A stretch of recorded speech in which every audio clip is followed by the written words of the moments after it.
Pues voy a hablar un minuto sobre causalidad. Esto es un principio adicional que tenemos completamente imbricado en nuestro cableado, ¿vale? Es la lógica aristotélica básica, las causas preceden a los efectos. Esto viene de Tales de Mileto, ¿no? Entonces tenemos que un suceso, uno, puede ser causa de otro, dos, y ahora ya, lenguaje relativista, si en algún sistema de referencia T1 es menor que T2. T1 ocurrió antes que T2. Y a la vez, X1 igual a X2. Si puedo encontrar un sistema de referencia en el que los dos sucesos ocurran en el mismo punto, pero en tiempos sucesivos, entonces uno puede ser causa del otro, porque esto ocurrió un poquito más tarde, esto otro también ocurre. ¿Vale? Eso es clarísimo. Eso quiere decir que están separados por un intervalo de género-tiempo. El intervalo invariante entre ellos es T2 menos T1 al cuadrado menos X2 menos X1 al cuadrado. En particular, si evalúo en este sistema, X2 menos X1 es 0, porque ocurren en el mismo punto, y esto queda positivo. ¿Vale? O sea que nuestra manera de pensar es que tenemos aquí 1, aquí 2, el tiempo va hacia arriba, esta es la causa y este es el efecto. Si 1 no ocurre, 2 no ocurre. ¿Vale? Bueno, pues entonces vamos a fijarnos en dos sucesos separados por un intervalo de género-espacio. Eso resulta que no pueden estar conectados causalmente. Delta S es invariante. Si es negativo, eso quiere decir que hay un sistema de referencia en el que ocurren a la vez en puntos distintos. Y eso no puede ser. Si dos cosas ocurren en puntos distintos a la vez, no pueden ser causa el uno del otro. Entonces, eso ahora lo puedo llevar a otro sistema de referencia y lo que encuentro es que ahora no ocurren en el mismo punto. Ejemplo, la caída de la tiza está ocurriendo en este punto. Pero si me muevo lo bastante rápido, la caída de la tiza estaba ocurriendo detrás mío. Por cambiar de sistema de referencia, he cambiado el punto del suceso. O sea que lo que hago es girar esto, ¿vale? Y en vez de ocurrir en el mismo punto, ocurren en puntos distintos. Entonces, voy a preguntarme qué ocurriría como consecuencia de esta discusión, que es obvia, ¿no? ¿Qué ocurriría si una partícula de masa m, una partícula material, pudiera llegar a velocidades mayores que las de la luz? He discutido antes que eso no era posible. Cojo la partícula, empiezo a bombearle energía y por mucha que le dé no llego a c, porque la energía diverge cerca de c. O sea que la partícula se me queda a velocidades menores que c. Pero yo voy a intentarlo. Imaginemos mentalmente por un segundo que tuviera una partícula que superara la de la luz. ¿Qué ocurriría? Bueno, pues vamos a poner aquí el cono espacio-tiempo, el diagrama espacio-tiempo y el cono de Minkowski. Esto es un cono de luz. ¿Eso qué quería decir? Pues que esta recta de aquí es x igual a ct. ¿Vale? Como he conseguido que esa partícula material vaya más deprisa que la luz, empieza aquí y se mueve más deprisa. ¿Vale? O sea que va del punto 1 al punto 2. Y esto es x, esto es c. O sea que si la velocidad de la partícula es mayor que c, me pego más al eje de las x. La x avanza más deprisa. La pendiente en ese diagrama es 1 partido por c. O sea que si aumento c, bajo la pendiente. Bueno, eso quiere decir que una partícula que vaya más deprisa que la luz está fuera del cono de luz. Pero esos dos puntos están separados por un intervalo de género-espacio. Eso quiere decir que esta partícula que viaja más deprisa que la luz dio la causalidad, porque puede llevar una señal de un sitio a otro que en algún sistema de referencia son simultáneos. O sea que la causa está ocurriendo a la vez que el efecto, en sitios distintos. Esa partícula que viaja más deprisa que la luz está ejerciéndome una causa en 2, un efecto en 2 cuando la causa está en 1. Y en algún sistema de referencia son simultáneos. ¿Vale? O sea que si la energía cinética no nos protegiera, la teoría de la relatividad tendría violaciones de causalidad. Bueno, la teoría de Newton las tiene. En la teoría de Newton tenemos cosas propagándose a velocidad infinita. ¿Vale? El Sol cambia de posición, inmediatamente en otro sitio, en la Tierra, hemos sentido, en la teoría de Newton, el cambio del campo gravitatorio. Luego las cosas están ocurriendo a la vez en sitios separados. En la teoría de Einstein no ocurre eso. La causalidad está mucho mejor construida. ¿Vale? Bueno, voy a intentar cambiar a otro sistema de referencia. Es un sistema de referencia con velocidad v sub i, ¿vale? Entonces, ct'2, esto es una transformación de Lorentz, es gamma ct2 menos la velocidad esa entre c x sub 2. 2 está fuera del cono de luz, hemos dicho. Así que x2 es mayor que ct2. Eso quiere decir que ct'2, ct2 es más pequeño que x2, así que esto es más pequeño.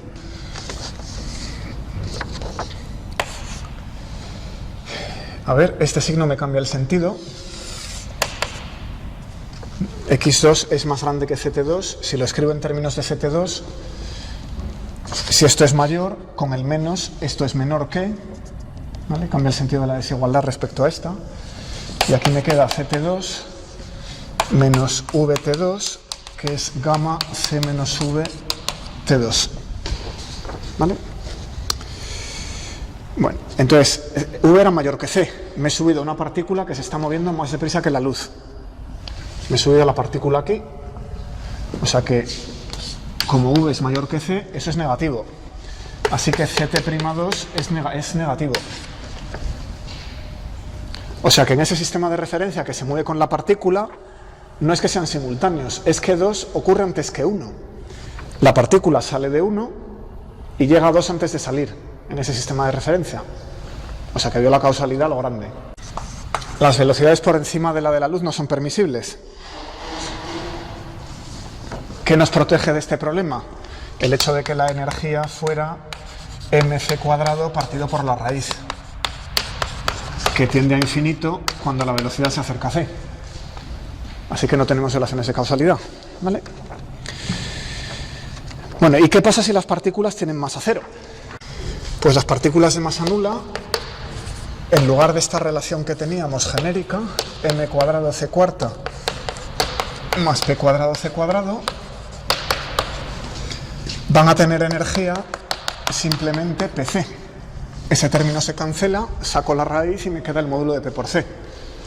Eso es lo que les pasa a los fotones, ¿verdad? Bueno, habíamos dicho que p partido por c entre e era la velocidad entre c, que era la beta, hace un ratito.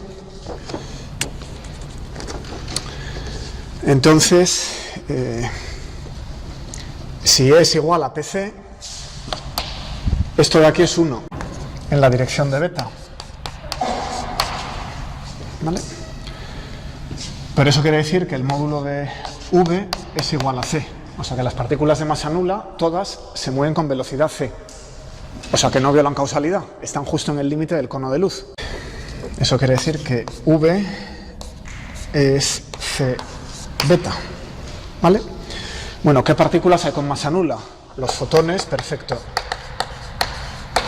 De esa no tenemos que decir nada más. Los cuantos del campo electromagnético se mueven con velocidad c, tienen masa nula. Los gluones de la cromodinámica cuántica, en principio tienen masa nula, pero no van muy lejos, están confinados en el núcleo atómico, dentro del protón. O sea que sí, tienen masa nula, pero están confinados. Así que no nos van a llevar señales a la velocidad de la luz muy lejos. No hay una fuerza de largo alcance asociada a esta gente. ¿Existen los gravitones? Pues no lo sabemos. Si la gravedad en algún régimen fuera cuántica, cosa que está por ver, eso está abierto, pues como las ondas gravitatorias, que ahora ya sí sabemos, se mueven con velocidades muy cercanas a la de la luz porque se han detectado y se han estudiado muy bien, pues si en algún régimen fueran cuánticas, las partículas asociadas también se moverían con la velocidad de la luz y tendrían masa cero. Pero bueno, esto no se sabe. O sea que realmente no hay muchos ejemplos de partículas de masa nula. ¿Qué pasa con los neutrinos? Estos tienen masa distinta de cero. Lo más probable es pequeña, pero es distinta de cero. Pequeña con respecto a qué? Pues respecto a la escala de interacciones nucleares, el megaelectronvoltio. Tienen energías del orden de una fracción de un electronvoltio. Bueno, pues estos señores salen con energías millones de veces mayores que su masa, con lo cual no es una mala aproximación decir que su masa es aproximadamente cero y expandir la raíz alrededor de cero. En realidad esta masa no se ha medido nunca. Se supone que es cero por el fenómeno de las oscilaciones. La explicación más fácil del fenómeno de oscilaciones de neutrinos que se estudia en cuarto es que tienen masa no nula, pero en realidad no se ha medido. Hay argumentos que indican que una oscilación debería obligar a una masa distinta de cero. Bueno. El primer término, si desprecio la masa, es el PC. Y luego tengo la corrección. Esto se llama expansión ultrarrelativista. Y me debe faltar un... No, está bien, m cuadrado. Bueno, ajustáis las C si me queda alguna. ¿Vale? Entonces, esta expansión es la contraria que la que hemos hecho antes para sacar la energía cinética. Si el límite correcto para una partícula aproximadamente es el de que tenga masa cero, no expando en P partido por M, expando en M partido por P, porque la cantidad pequeña es la M. O sea que eso es como la fórmula de la energía cinética, P cuadrado entre 2M, pero al revés. ¿A qué es curioso? Si alguna vez veis por ahí la fórmula de oscilación de los neutrinos, os sale esa cantidad. ¿Vale? Bueno, ¿y cómo queda el cuadrimomento de estas partículas de masa nula?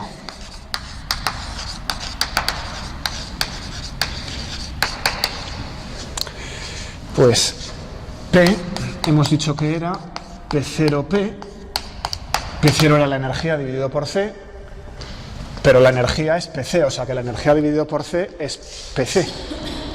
Rayos, esto es el vector y queda el módulo por el vector. Lo cual quiere decir que P cuadrado es cero, porque el módulo al cuadrado menos el módulo al cuadrado se anula. ¿Vale? Bueno, pues con esto vamos a estudiar el efecto Compton. La cinemática del efecto Compton. La dinámica, de nuevo, para cuarto. Entonces, tenemos un fotón.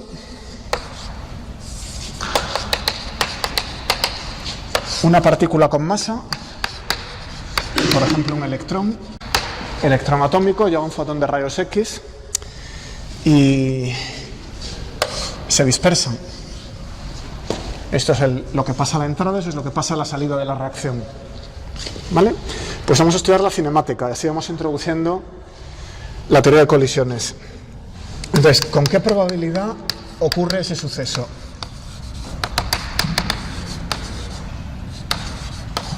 Esto no lo sabemos calcular. No puedo deciros, si lanzo un haz de fotones, con qué probabilidad se dispersan sobre los electrones. La cantidad que cogería esa información es la sección eficaz. Recordad que la sección eficaz lleva la probabilidad de que ocurra la reacción. No sabemos calcularla. Esto se aprende en cuarto.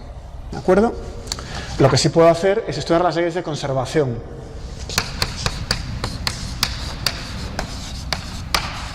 Si ocurre la reacción, y no sé cómo de a menudo ocurre, ¿cómo salen las partículas de la reacción? ¿Vale? Pues algo podemos decir.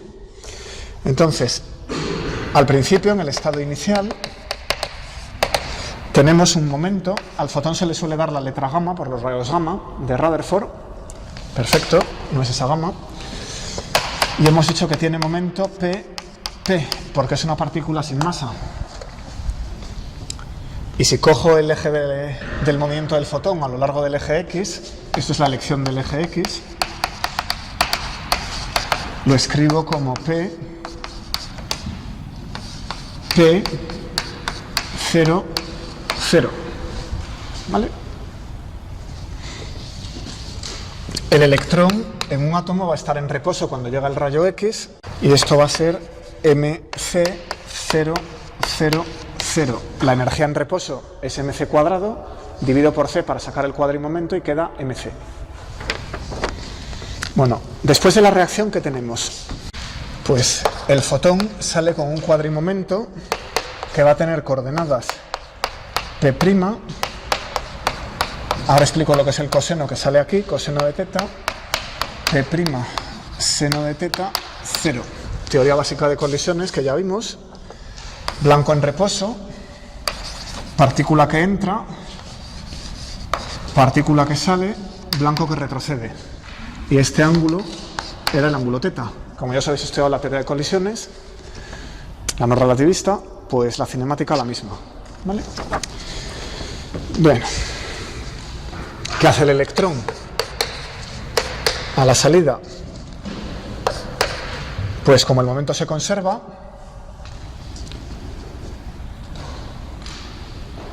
puedo eliminar el momento a la salida del electrón por el inicial, que es todo esto,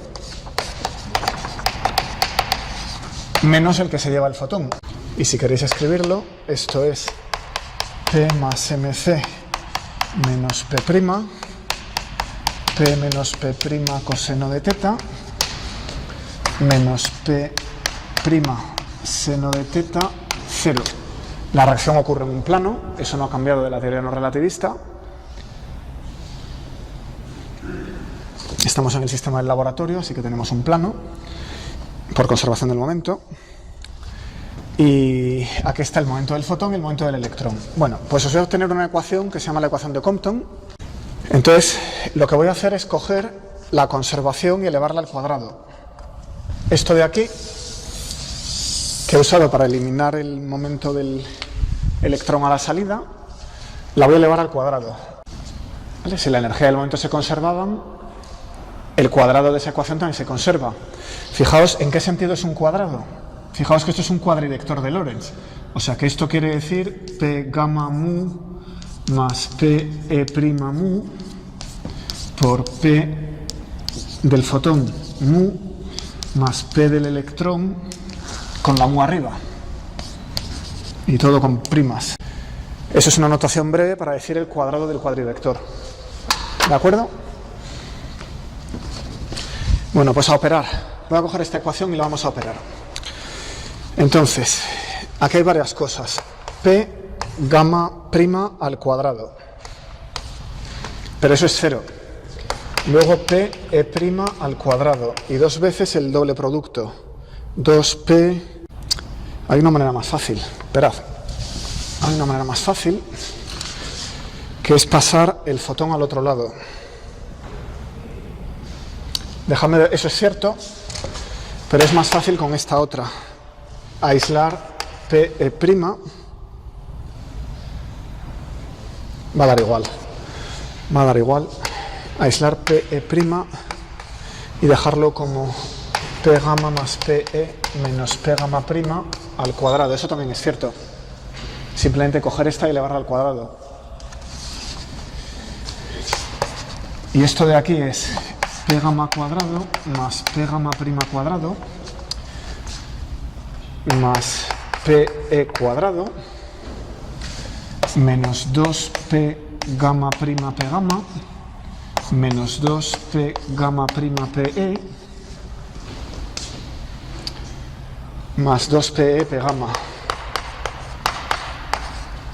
Todos los productos escalares son entre cuadrivectores. Todos llevan energía por energía menos momento por momento. Bien, aquí hay gente que es 0. Este P gamma cuadrado es 0. Ese P gamma cuadrado es 0. Recordemos que para una partícula sin masa el cuadrimomento era 0. Luego, esto de aquí es la masa del electrón al cuadrado, que se cancela con el de este lado. Veces un factor c cuadrado, ¿verdad? Si no he tirado las c's, hay un c cuadrado. Así que eso también se cancela. Y esto queda bastante simple. Queda PE por P gamma menos P gamma prima igual a P gamma por P gamma prima. Eso es la ecuación de conservación del cuadrimomento elevado al cuadrado. Bueno, entonces ahora me fijo aquí. P gamma lo conocía, P gamma prima también lo conozco. O sea que este lado, P gamma por P gamma prima, pues es P por P prima. Hay un 1 que viene de la parte de la energía y un coseno de teta que viene del trimomento. Ese coseno de teta es este coseno y lo que he hecho ha sido multiplicarlo por P', P'. P' por P' me da el 1 y P' por P' coseno de teta me da este otro. ¿Vale? Bueno, y el lado izquierdo hacéis lo mismo, SMC por P menos P'. Ahora es obvio que conviene dividir por ese factor los dos lados de la ecuación. Pasamos este factor allí y entonces queda 1 entre P menos 1 entre P' igual 1 entre MC, 1 menos coseno de teta. ¿Vale? Eso es ecuación de Compton, que igual habéis visto con un poco de suerte cuando os han explicado la mecánica ondulatoria. Si habéis visto un epsilon de física cuántica, al pasar esto con la constante h barra, la longitud del fotón, esta ecuación da cómo cambia la longitud del fotón. En mecánica yo no sé nada de eso. En mecánica clásica lo único que sé es que si hay partículas de masa nula, el momento que tienen al salir de la reacción depende del ángulo con el que salen dividido por la masa de la partícula con la que chocaron. ¿Vale? Y es muy importante en los fundamentos de física cuántica. Bueno, pues ya estamos metidos en colisiones relativistas, como quien no quiere la cosa. Estas, como son sin masa, son muy sencillas. ¿Qué pasa si hay masa? Se nos va a complicar un poquito. Esto que hemos razonado por aquí, vamos a formalizarlo. Algo hay mal. No, porque este es mayor, es correcto. Como pierde energía, le da energía al electrón, este es mayor. Luego ese tiene que estar aquí. Físicamente es correcto así, gracias. Eso está bien así. Eso es. P' es más pequeño, por tanto su inverso es mayor. 1 menos el coseno siempre es positivo. Vale. Entonces, decía que la probabilidad de nuevo no sé calcularla a teoría de campos. Fijaos que cuando calculamos la sección eficaz de Rutherford, en mecánica clásica no relativista, sí calculamos la probabilidad. Calculamos la sección eficaz y la probabilidad de que ocurriera. Pero eso es porque teníamos el potencial muy bien entendido. ¿Vale? Sacamos la ley de Rutherford. Aquí no podemos hacerlo porque no tenemos la artillería de teoría de campos, no entendemos las interacciones demasiado bien. Si en un momento dado me dais una fuerza y lo queréis hacer con la fuerza de antes, se puede. Pero no es muy productivo. Entonces nos vamos a limitar a la cinemática. Las leyes de conservación y a dónde va cada partícula a la entrada y a la salida, sin preocuparnos de lo que pasa por medio. ¿Vale? Bueno, entonces tenemos la conservación del cuadrimomento.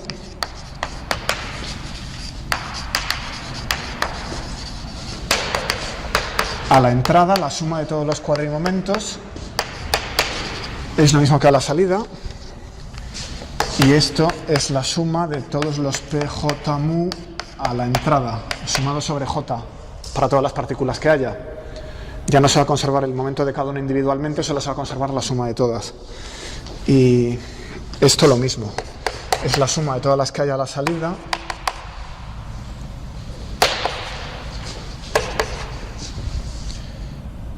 M pueden ser distintas, puede haber un número distinto de partículas, P, K, mu.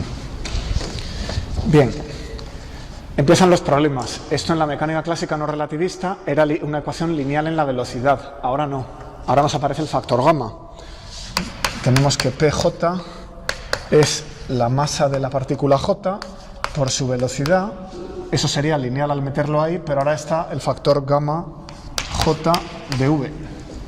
Así que si uno quiere trabajar así, va a manipular muchas gamas, siempre con gamma cuadrado igual a 1 entre 1 menos beta cuadrado. Se pueden simplificar expresiones, pero es latoso. O sea, el álgebra se complica. Y claro, la otra, si cojo aquí la componente 0, tengo la conservación de la energía, EJ entre C. Esto es P0 de la partícula J, que es MJC por el mismo factor gamma. Sale también en la energía, claro. Eso es lo que va aquí, sumado sobre cada partícula. Problema, estos factores gamma para cada partícula son distintos. Tenemos gamma de la primera, gamma de la segunda, cada uno con su velocidad. O sea que esto es complicado.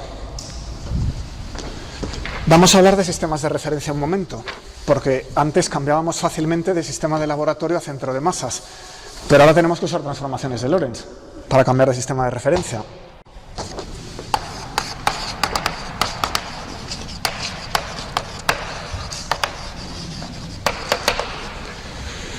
Bueno, estas leyes de conservación las puedo escribir o en el laboratorio, en el centro de masas o en cualquiera, ¿no? ¿Cómo es el del laboratorio? Pues solemos tomar una partícula como blanco, otra que le lanzamos como proyectil. Entonces vamos a decir que el blanco va a ser la 2 y esa por tanto está en reposo. Por tanto la que no es 0, si no, no habría colisión, es la 1. Ese es el proyectil. Bueno, ¿qué es el sistema centro de masas? Entonces aquí tengo que el momento total es 0. Y eso es la suma de todas las J's, de todos los PJ's. Como el momento se conserva, lo puedo escribir así tanto a la entrada como a la salida. El inicial es 0, el final también es 0. Se define como el sistema en que el trimomento total es 0, igual que en la no relativista. Bueno, ¿cómo se encuentra un sistema a partir de otro dado? ¿Cómo cambia un sistema a otro? Pues vamos a asumir que en S estamos en un sistema S y ahí tenemos unos momentos P1, P2 hasta Pn y claro, la energía de cada uno de ellos pues es la raíz de SPJ cuadrado por C cuadrado más M cuadrado por C cuarta. El momento total en el sistema S es P1 más P2 hasta Pn. La energía total en el sistema S es E1, aquí van todas las raíces que ya hemos dicho, más E2 hasta En. Bueno, pues ¿cómo cambio de un sistema a otro? Si eso lo tengo en S, ¿cómo me lo llevo para aplicar la conservación del momento a un sistema S'? Tengo que aplicar una transformación de Lorentz. Tengo que coger ES partido por C, PS, construyo la suma de los momentos. Con los momentos construyo las energías, construyo la energía total. Y ahora le aplico una transformación de Lorentz a ese cuadrivector y ya me lleva a ES' partido por C y PS'. ¿Vale? O sea que hay que multiplicar por una matriz. Si he elegido bien el eje, es una matriz 2×2 y no toco la Y y la Z. Pero bueno, sigue siendo una cuentecilla. La matriz lleva gamma, beta, gamma, beta, gamma, gamma. Bueno, si en particular busco el centro de masas,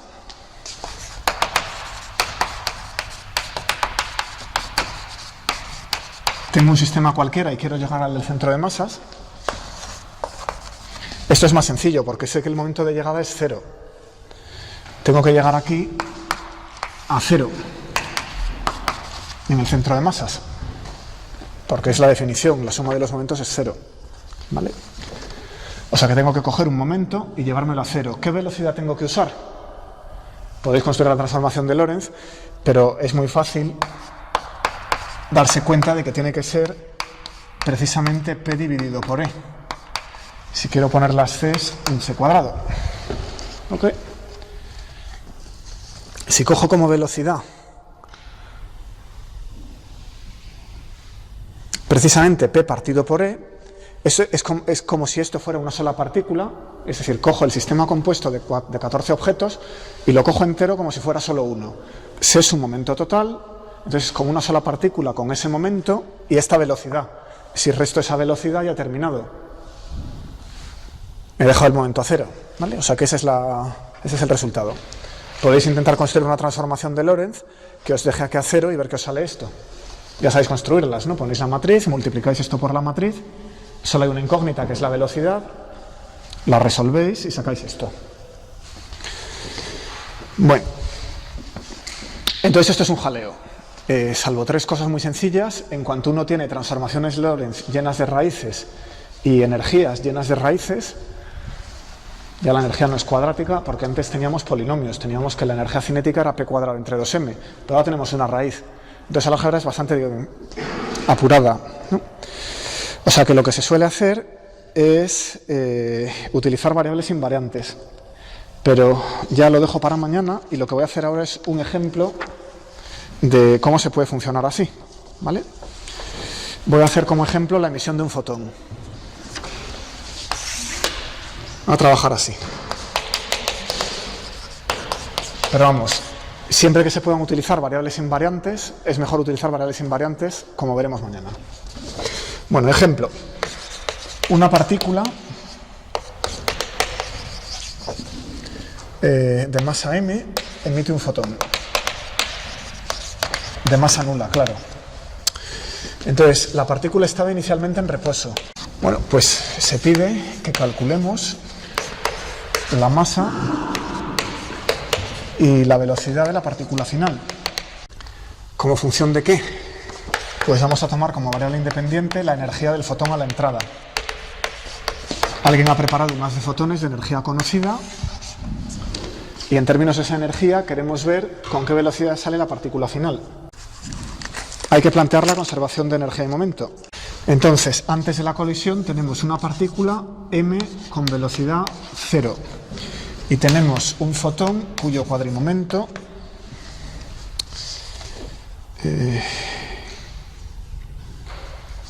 es esta partícula todavía, esto es mc0, es el cuadrimomento que corresponde a esto, y llega un fotón que voy a poner a lo largo del eje de... Ah, no, es que este no llega un fotón. A ver, otra vez. Es una partícula que emite un fotón, o sea que antes no hay fotón, solo hay la partícula. Esto es.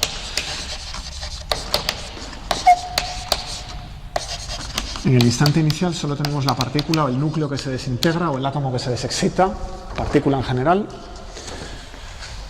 Así que solo tenemos m con velocidad 0 y un cuadrimomento que es mc0. Aquí no hay nada. No hay momento, es un átomo en reposo. Bien, después, ahora ocurre la desexcitación, o la desintegración, si es un núcleo, una partícula. Así que el átomo se mueve hacia la izquierda con una masa final mf y una velocidad final vf. He tenido que poner mf porque la energía que se lleva la partícula emitida ha tenido que salir de algún sitio. Y la única fuente de energía que tengo aquí es la masa. Eso es un objeto en reposo, se ha desintegrado, pues le he quitado un trocito de masa y lo he convertido en energía. Eso es posible, como vimos antes, están sumadas en la ecuación para la función energía. Así que he pasado a mf y emito un fotón que sale contra esta con energía E. Y esa es la incógnita. Es como función de la energía del fotón emitido. Vale, ya lo tengo planteado. Vamos a sacar el cuadrimomento final. Esto es E entre C menos P F y E entre C más la raíz de mf cuadrado c cuadrado más pf al cuadrado. Y cierro. Y 0, 0. Aquí hay dos ceros que ya no escribo, los escribo. 0, 0. ¿Vale? En la Y y la Z he puesto la dirección de salida del fotón a lo largo del eje X. O sea que aquí hay dos cerotes. Entonces, E entre C menos PF es el trimomento. E entre C más esta raíz es la energía total. La del fotón es la que voy a señalar en azul. E entre C es el fotón. Como su momento es igual a su energía, salvo un factor C, esto es igual a esto. Y luego la partícula sale con masa mf y momento pf. Aquí está el momento pf. Luego esto es la partícula, eso es el fotón. Momento inicial, solamente la partícula. Momento final, fotón más partícula. Bien, pues tengo ahí dos ecuaciones, una a lo largo del eje de las X y otra a lo largo del eje de los tiempos. Voy a empezar con esta que tiene un 0, si esto es igual a esto, lo más fácil es coger este 0. Y eso me dice que entre C es igual a PF. Esa es la conservación del trimomento.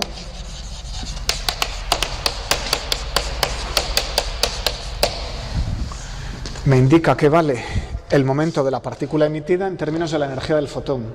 Siempre lleva una gama la energía, ¿verdad? Y ahora la conservación de la energía, que es más difícil. La primera ecuación está diciendo que E entre C más la raíz de mf cuadrado c cuadrado más e cuadrado entre c cuadrado es igual a mc. Esa e cuadrado sale de sustituir esta ecuación. Aquí había un pf cuadrado, lo he eliminado en términos de entre c. Ya no hay pf, es una ecuación para la energía, pero claro, hay una raíz, así que hay que elevar al cuadrado, mc cuadrado menos e todo al cuadrado es igual a mf cuadrado c cuarta más e cuadrado. Y esto es equivalente, abréis los cuadrados, a mf cuadrado igual a m cuadrado menos 2m entre c cuadrado. Despejo la m y queda que mf es m por la raíz de 1 menos 2e entre mc cuadrado. Resultado parcial. Hemos obtenido, sabida la energía del fotón que sale, que vale la masa del átomo que queda. Bueno, necesito calcular la velocidad. Sé que el momento es la velocidad por la masa por el factor gamma. Dejadme ya escribir el factor gamma abajo. Es la raíz de 1 menos v cuadrado entre c cuadrado. Eso lo vimos hace una hora. Y aquí tengo la velocidad. Hay que despejar. Ya lo hice antes. Voy a quitar un factor c y dejarlo en términos de beta. Beta f cuadrado, que es f cuadrado entre c cuadrado. Es lo mismo que despejé antes cuando estaba con el hamiltoniano. Pues es igual a pf cuadrado entre pf cuadrado más m f cuadrado c cuadrado. Este ejemplo es fácil, porque primero voy de un objeto a dos objetos, y de estos dos objetos, uno de ellos no tiene masa, con lo cual solo había una raíz de m cuadrado más c cuadrado. Solo tenía esta raíz y ha sido muy fácil de resolver algebraicamente. Pero si tengo una colisión 2 a 2, todas con masa, hay 4 raíces. Entonces el álgebra es tremenda. Lo cual es lo que sugiere utilizar siempre que se pueda variables invariantes. Entonces os voy a presentar unas variables que se llaman las variables de Mandelstam, que es a lo que vamos a dedicar un trozo de la clase de mañana. Estas son para reacciones AB a CD, reacciones elásticas. Para otro tipo de reacciones se definen igual variables invariantes, pero no lo voy a hacer, no los voy a sacar, ¿vale? O sea que esa es la dispersión elástica a dos cuerpos a dos cuerpos. Aquí hay 4 momentos, que son PA mu, PB mu, PC mu y PB. Bueno, tenemos en total 4 y 4, 8 y 4, 12 y 4, 16 números. Para caracterizar a esta reacción hay 16 números aparentemente, pero sabemos que no todos son independientes, ¿vale? ¿Cuántos va a haber? Tenemos la conservación de energía al momento. Esas 4 cantidades se conservan, lo cual puedo escribir de manera contravariante en este caso, como PA más PB igual a PC más PB. Ahí tengo 4 ecuaciones de conservación. Luego quedan 12 independientes. Luego, para cada una de las partículas tengo las ecuaciones de Einstein. O sea que E sub i al cuadrado para cada una de las partículas es Pi al cuadrado más Mi al cuadrado. Ahí tengo otras 4 ecuaciones. Van 8. O sea que de esas 16 van quedando menos, ¿no? Bueno, si la reacción ocurre en vacío,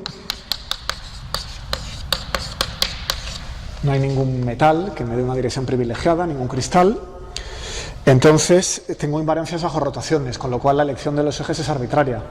Aquí parte de los grados de libertad independientes que tengo es porque tengo una componente Y y una componente Z que si eligiera los ejes bien me dejarían solo una. O sea que en vacío tengo invariancia bajo rotaciones de todo el sistema.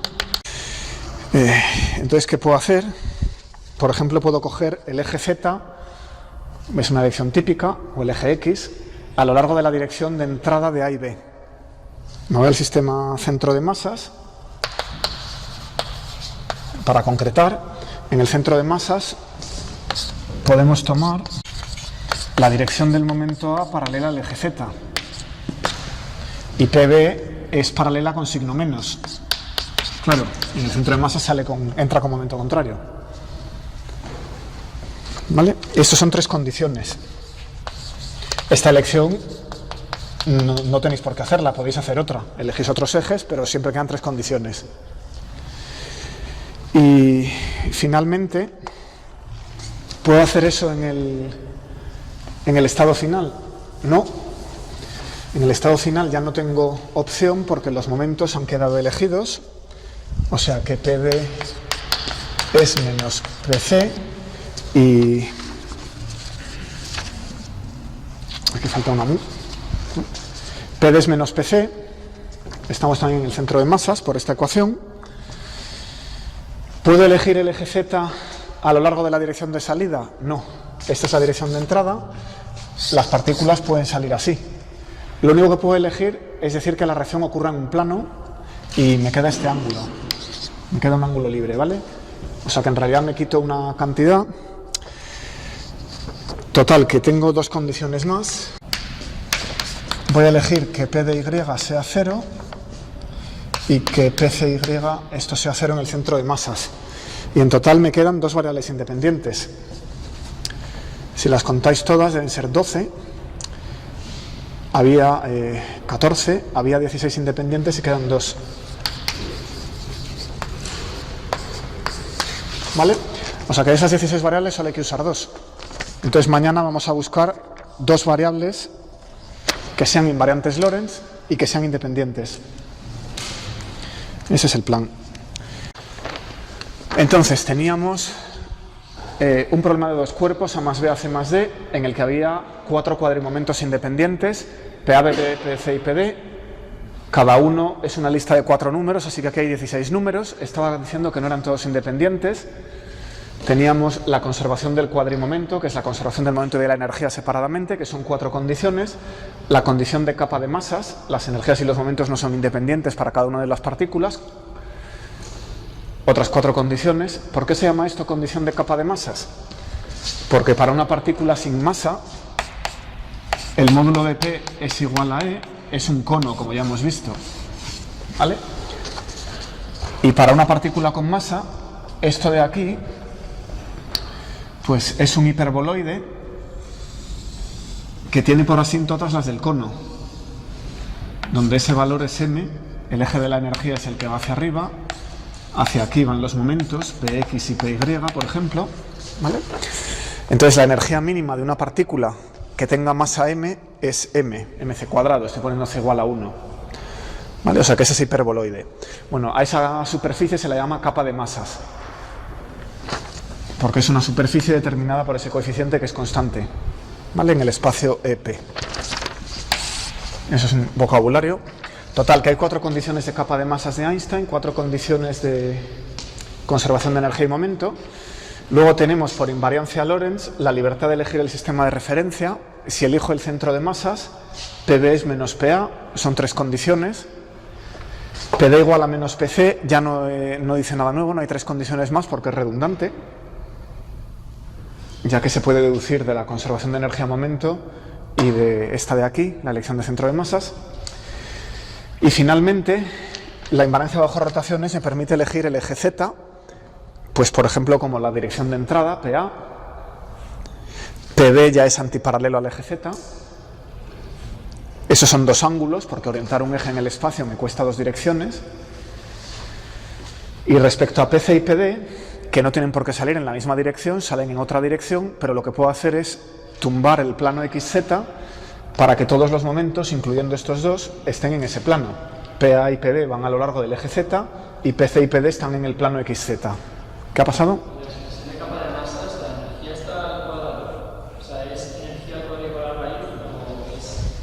Gracias. Entonces,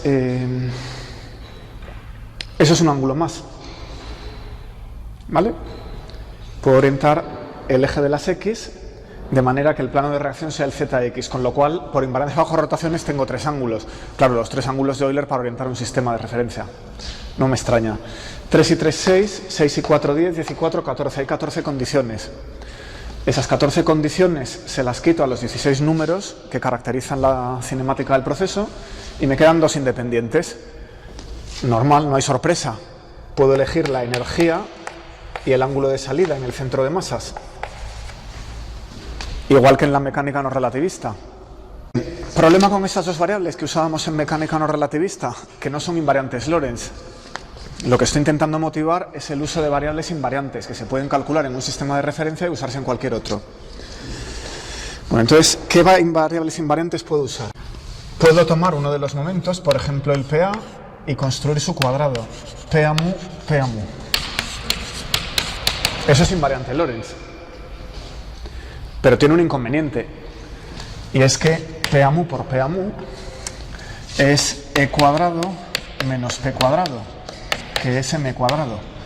Si queréis poner las Cs, pues para que todo tenga dimensiones de momento, esa ya está bien. Aquí hay que dividir por C cuadrado, y aquí hay que multiplicar por C cuarta, ¿verdad? MC cuadrado, esto es, M cuadrado, C cuadrado. Y así ya es consistente dimensionalmente. C es igual a 1, cada vez se me van a caer más, ¿vale?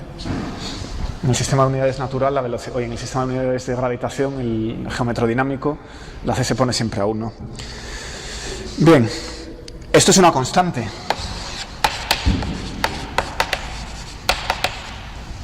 ¿Vale?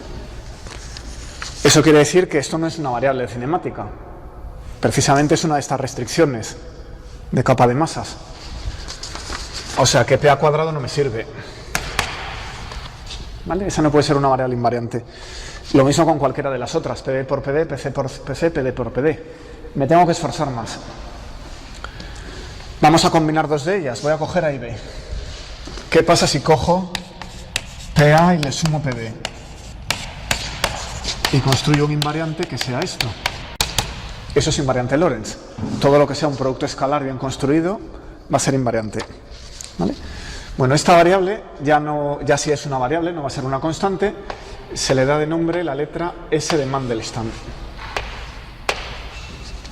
¿Vale? Son las variables de Mandelstam. Esa es la primera, la S.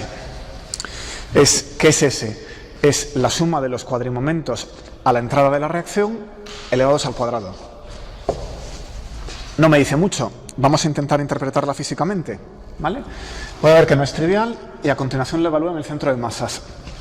Entonces, primero, no es trivial, pues S es igual a elevado al cuadrado, es PA cuadrado más PB cuadrado más 2PAPB, pero PA cuadrado es la masa de la partícula A al cuadrado, PB cuadrado es la masa de la partícula B al cuadrado, y 2PAPB es 2 veces la energía de A por la energía de B menos PA por PB.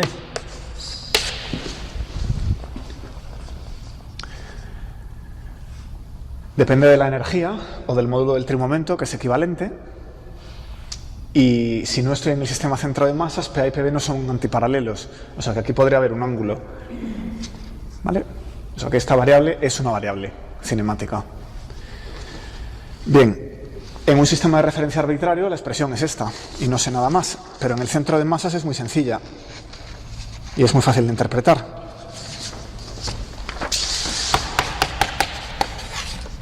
En el sistema en que PA y PB son iguales, pero de igual módulo, pero de sentido opuesto, pues voy a escribir ese de esta otra manera: PA0 más PB0 al cuadrado menos PA más PB al cuadrado.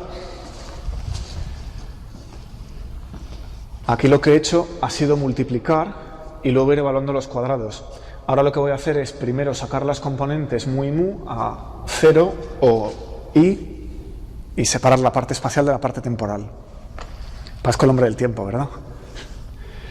Bien, entonces, ahora separadamente podemos observar que PA más PB es 0 en el centro de masas. En verdecito, eso es 0. Así que solo queda esto de aquí. ¿Y eso qué es? Es la componente temporal del cuadrivector momento, que ayer vimos era la energía. Energía de A más energía de B al cuadrado. ¿Pero qué es la energía de A más la energía de B?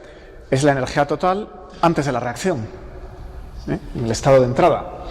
O sea que esto es la energía total en centro de masas al cuadrado. O sea que la variable S, que es un invariante Lorentz, lo más fácil es evaluarla en el sistema centro de masas, donde solo tengo que coger la energía al cuadrado. Y ahora ya me la puedo llevar a cualquier otro sistema de referencia. Lo puedo usar como variable dinámica, ¿vale? Bueno, pues ya ese es un buen truco. Entonces ahora voy a repetirlo y voy a combinar la A con la C, ¿vale? Así que la segunda variable de Mandelstam va a ser una combinación de A y C. Podría coger PA más PC o podría coger PA menos PC.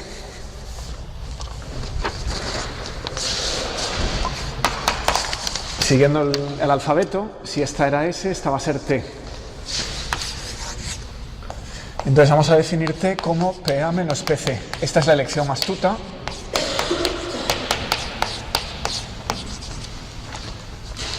¿Por qué? Porque estoy interpretando la reacción como... Aquí pasa de todo.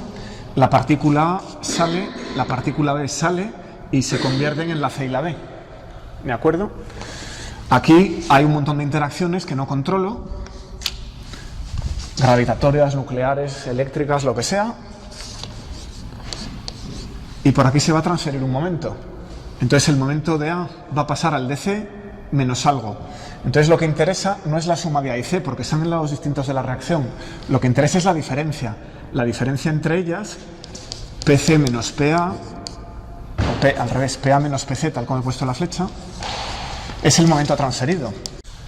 Así que esa es la inteligente. PA más PC no le sé dar un sentido físico claro. A PA menos PC sí. ¿Vale? Bueno, operamos.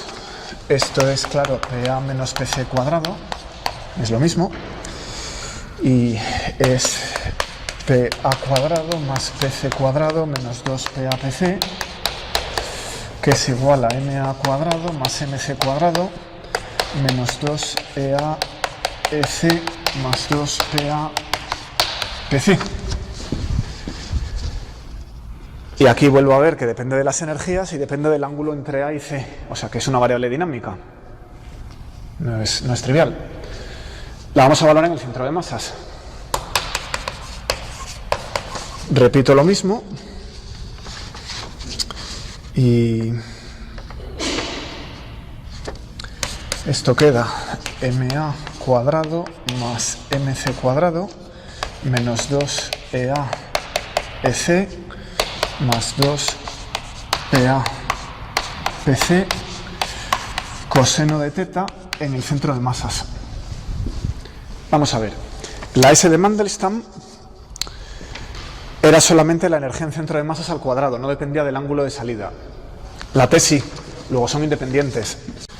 Así que tenemos dos variables independientes. Esta energía que hay por aquí ya está determinada por S. Una vez que tengo S, la condición de capa de masas y la condición de conservación del momento me determina, bueno, S me determina EA y EB, y por las condiciones de capa de masas y de momento se puede determinar también EC y los dos momentos, PA y PC. O sea que PA, PC, EA y EC se pueden sacar a partir de esta energía y este ángulo. El ángulo es independiente. O sea que T es independiente de S. Ya no debería haber más. Habíamos dicho que había dos variables independientes. Pero esto es un poco asimétrico. He combinado la A con la B y la A con la C. Y no he combinado a nadie con la D. Entonces vamos a definir una variable más por simetría, aunque no sea independiente. Voy a cambiar de color pues, me voy al amarillo. Esta ya no es independiente. Por definición, PA menos PD al cuadrado. Bueno, convenía decir que esta variable es muy sencilla, la T, la U también, pero dejadme particularizar, porque esta expresión no se ve especialmente sencilla, pero voy a particularizar al caso de que la reacción sea elástica, y ahí se ve muy bien. Es decir, la partícula A no cambia de naturaleza, no cambia de masa. Es decir, que C es igual a A, y lo que pasa es que PC es distinto de PA. Hay transferencia de momento, pero no hay transferencia de carga, de masa, de nada por el estilo. La partícula rebota elásticamente sobre el blanco. ¿Sí? Entonces, si C es igual a A, las masas son iguales. MA es igual a MC, eso se simplifica mucho. Esto queda T igual 2MA cuadrado menos 2EA cuadrado más 2PA cuadrado coseno de teta, que es... Este álgebra lo sabéis hacer de la primera parte del curso, ¿vale? Lo que ocurre es que si A y C son iguales, los momentos, ya lo vimos, son iguales. P es igual a PC en módulo, solo cambia el ángulo porque en el centro de masas la energía se conserva, hay un golpeo de frente, salen en ángulo, pero salen con la misma, por conservación de la energía, salen con el mismo momento, ya que la naturaleza de la partícula no ha cambiado, su masa no ha cambiado. Eso lo vimos en el tema 3, ¿vale? Lo utilizo aquí, o sea que he puesto que PA es igual a PC. Entonces, este EA cuadrado es MA cuadrado más PA cuadrado, claro. La condición de capa de masas está aquí, ¿no? Entonces la puedo usar. Puedo a EA cuadrado restarle MA cuadrado. Y queda el módulo de PA cuadrado y hay un menos 2. ¿Vale?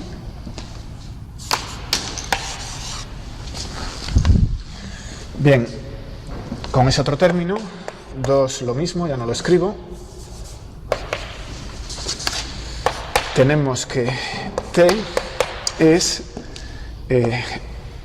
menos 2 o más 2, lo voy a poner como menos 2. Menos 2 PA cuadrado 1 menos coseno de teta. ¿Dónde habéis visto eso? Igual lo recordáis mejor si lo escribo de esta manera. Menos 4 P cuadrado por el seno al cuadrado de teta medios. Esa es una estructura que ya habéis visto. ¿Dónde la habéis visto?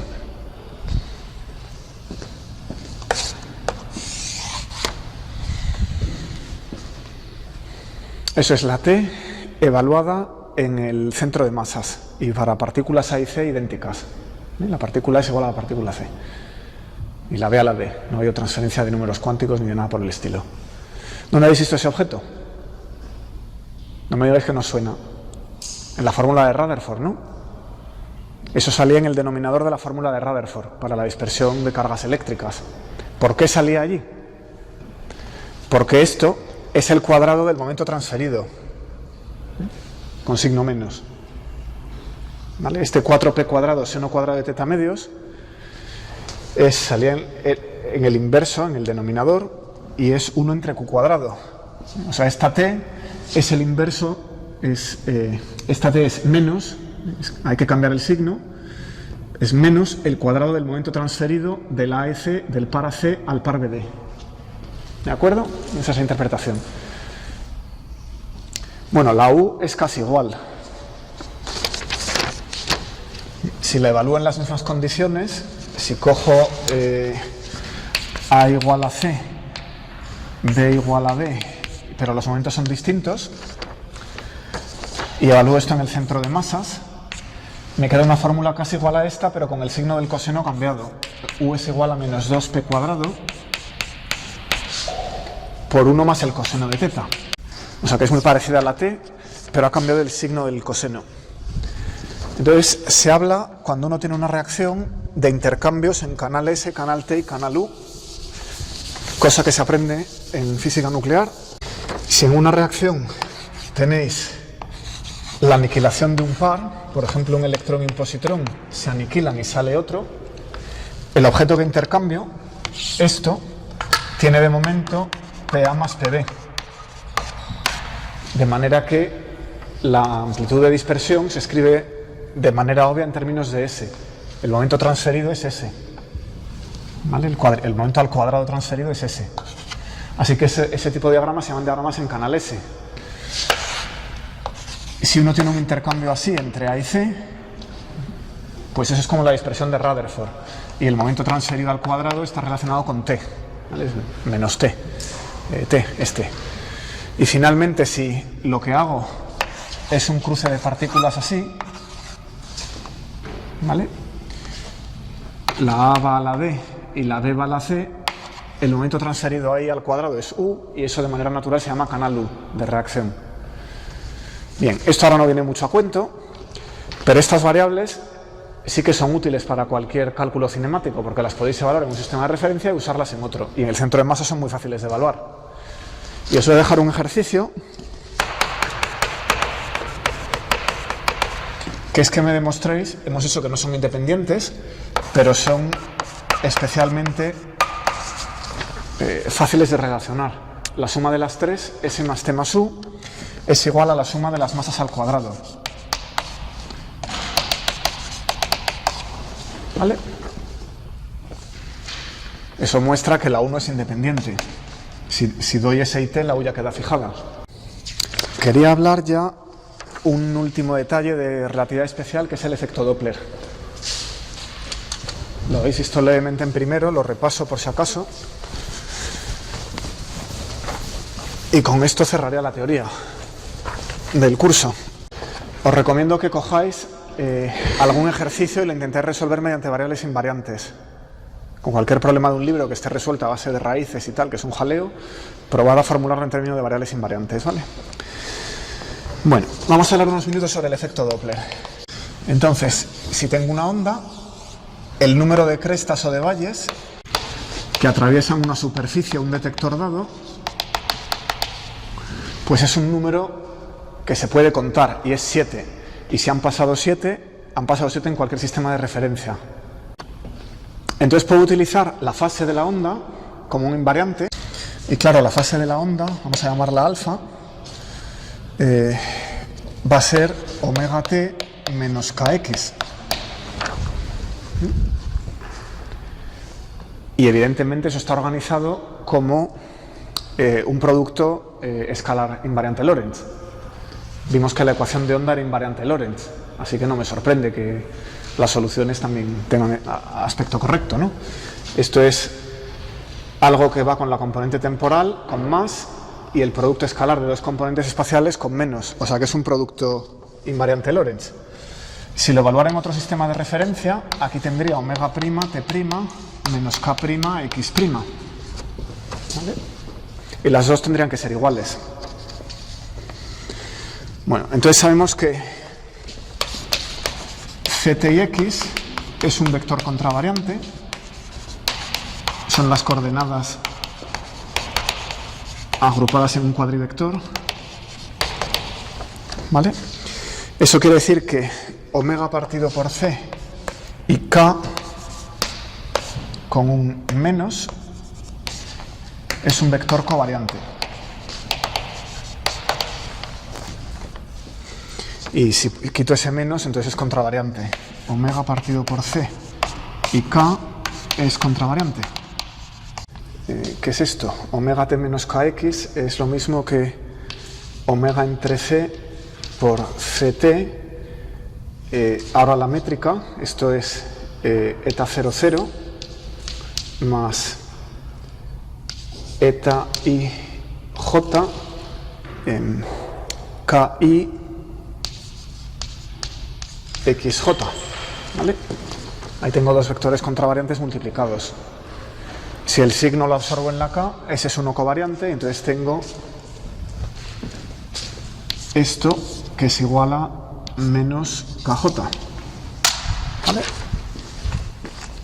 Ya se ve, ¿verdad? Bueno, entonces sé cómo aplicarle transformaciones de Lorentz a cualquiera de estos vectores. La transformación de Lorentz ya la conozco, así que si quiero ver, tengo una onda luminosa que se ha emitido en un sistema de referencia y la recibo en otro, pues puedo ver qué diferencia de frecuencia hay entre los dos sistemas. para pasar del sistema de referencia de la fuente al sistema de referencia del receptor, puedo utilizar estos cuadrivectores y la transformación de Lorentz. Ejemplo, vamos a aislar el omega prima partido por c y el k prima, componente paralelo a la dirección de la velocidad. Ese paralelo se refiere a la velocidad del sistema de referencia. Y luego tenemos k prima perpendicular. En la notación del otro día, esto sería el tiempo, la x, porque hemos puesto la transformación de Lorentz en la dirección x, y aquí la y y la z. Simplemente utilizo paralelo y perpendicular para no atarme al eje x. Bueno, pues esto, la parte perpendicular a la velocidad, sabemos que no cambiaba, la y y la z se quedaban igual. O sea que el número de ondas en la dirección perpendicular al cambio del sistema de referencia es el mismo. Y entre estos dos iba la matriz gamma, etcétera, ¿no? Gamma, omega partido por c, k paralelo, menos beta por k, que claro es beta por k paralelo, y aquí menos beta, omega partido por c.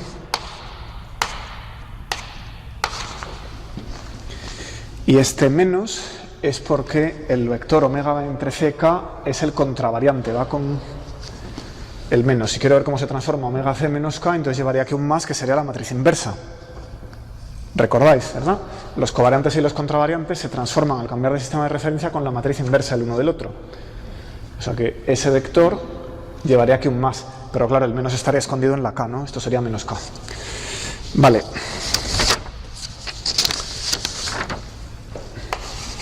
Si se trata de luz en el vacío, omega cuadrado es c cuadrado por k cuadrado. Eso es la ecuación de onda transformada a Fourier. O lo que es lo mismo, omega igual a ck,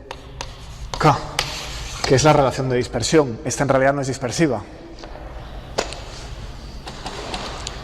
Bueno, entonces, omega prima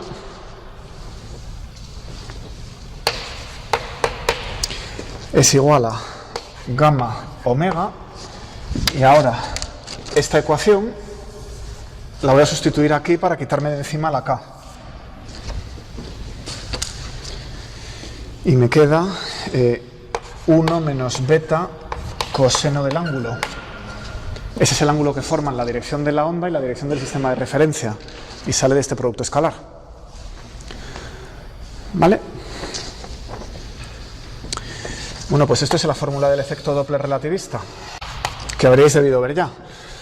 Una fuente de referencia, o sea, una fuente de ondas electromagnéticas que se mueve con una cierta velocidad, hace que el observador en reposo perciba una frecuencia distinta. Y depende del ángulo aquí. También depende de la velocidad aquí y aquí. ¿Vale? Saco el límite no relativista un momento. Gamma es 1 entre la raíz de 1 menos v cuadrado entre c cuadrado. Si pongo v a 0 sale 1, hasta orden v cuadrado es 1. Beta es la corrección de orden 1, c por beta es la velocidad. Así que esto es omega por 1 menos kv partido por c. Si he sacado una omega de aquí, es v partido por c. Y ese es el efecto Doppler del sonido, ¿verdad? El de la ambulancia, que pasa a gran velocidad, se oye más aguda cuando se acerca, más grave cuando se va la sirena, era esa fórmula, ¿verdad? Bueno, pues eso es el límite no relativista del efecto Doppler para la luz. Y la otra diferencia es el efecto Doppler perpendicular. Aquí tenemos el coseno de teta, que se puede anular. Entonces, el coseno de teta se anula, y eso pasa cuando la onda viaja perfectamente perpendicular a la velocidad de la fuente. Es decir, que en el caso del sonido, cuando la ambulancia nos pasa, justo en el momento en que está en el punto de mínima distancia, en el que la visual a la ambulancia es perpendicular a la dirección en la que se escapa, ahí oímos la frecuencia correcta, porque ese término es 0. En el caso de la ambulancia estaría aquí, este término es 0, y me dice que omega prima es igual a omega. Luego oímos exactamente la frecuencia con la que emite. Sin embargo, si se trata de la luz, tenemos aquí el factor de dilatación temporal. Aunque la fuente luminosa se mueva perpendicularmente a la visual en la que recibimos la onda. Imaginaos una estrella que se mueve en la esfera celeste perfectamente perpendicular a la visual. Aún así tenemos efecto Doppler. Si la estrella se mueve lo bastante rápido, este factor de dilatación está cambiando la frecuencia, ¿vale? Esto es lo nuevo. La aberración estelar que discutíamos el otro día, vamos a verla desde el punto de vista del efecto Doppler. Porque aquí tenemos que el número de ondas en la dirección paralela y el número de ondas en la dirección perpendicular al movimiento del sistema de referencia se transforman de manera distinta, con lo cual el ángulo gira. Entonces, el número de ondas K' es distinto a K y ni siquiera son paralelos. K' no es paralelo a K, ¿vale? El ángulo que forman, el coseno de teta sale de esta componente paralela, la beta sale de aquí, pero hay un factor gamma adicional. El seno de teta sale de la componente perpendicular. Es decir, la proyección paralela y la proyección perpendicular llevan cada uno un coseno y un seno. Luego de aquí saco un coseno, de aquí saco un seno, de ahí saco la beta. Las K's las cancelo todas y me queda este factor gamma, que es lo que le faltaría a Bradley en su análisis, pero no pasa nada porque es 10 elevado a menos 8. Recordemos, con el movimiento de la Tierra, ¿vale? O sea que la aberración estelar se puede ver desde el punto de vista del efecto Doppler. Bueno, las dos fórmulas más sencillas de sacar son para el movimiento directo hacia la fuente o contra la fuente. Entonces ese coseno vale más menos 1. Entonces si la fuente se aleja, omega' es gamma por omega por 1 más beta. Si la fuente se acerca, dejad un poquito de espacio. Si se acerca, entonces el coseno es más 1 y omega' es gamma omega 1 menos beta. Aquí tengo la gamma, manipulo, aquí el coseno es menos 1. Manipulo la gamma, que era 1 entre la raíz de 1 menos beta cuadrado. Y entonces esta es omega por la raíz de 1 más beta entre 1 menos beta. Y esta es omega raíz de 1 menos beta entre 1 más beta. ¿Vale? Esta tiene el 1 menos beta abajo. Esta tiene el 1 menos beta arriba. Como beta es menor que 1, eso es un número menor que 1, dividido por 1 mayor que 1. Entonces aquí omega es menor que omega', y aquí omega es mayor que omega'. Este número es más pequeño, por tanto omega tiene que ser mayor para compensarlo, así que omega es mayor que omega'. Entonces si la fuente se aleja de nosotros, la fuente está en movimiento, estos somos nosotros, y vemos un corrimiento hacia el rojo, vemos una frecuencia menor, y aquí vemos un corrimiento hacia el azul. Bueno, pues esto lo cierro aquí entonces. Algún test más de la relatividad que tengo lo dejo.